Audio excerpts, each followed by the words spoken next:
Sergiu Todita non ce l'ha fatta. Condizioni gravissime, ripetevano da quasi un mese ormai i bollettini medici per lui.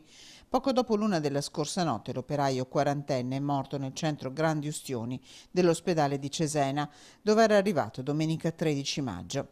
25 giorni di lotta, ma alla fine le ustioni che avevano coperto il 100% del corpo si sono rivelate fatali. Con altri 3 compagni era stato colpito all'alba di quella tragica domenica da una bolla di calore sviluppata dagli schizzi di acciaio bollente usciti dopo la caduta di una siviera che si è sganciata dal carro ponte. Lui e Marian Bratu, romeno 43 anni, si erano da subito rivelati più gravi. Ancora in ospedale a Verona Davide Di Natale, dimesso il giorno successivo all'incidente Simone Vivian di Dolo.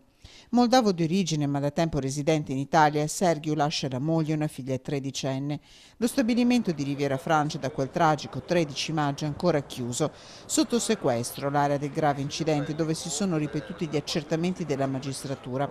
7 le persone indagate nell'inchiesta, la cui posizione inevitabilmente diventerà più grave.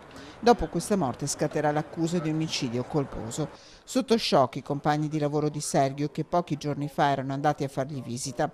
Da quella terribile mattina continuano a chiedere e a manifestare la loro incredulità, a domandare sicurezza, a ripetere che quel perno che reggeva la siviera doveva tenere.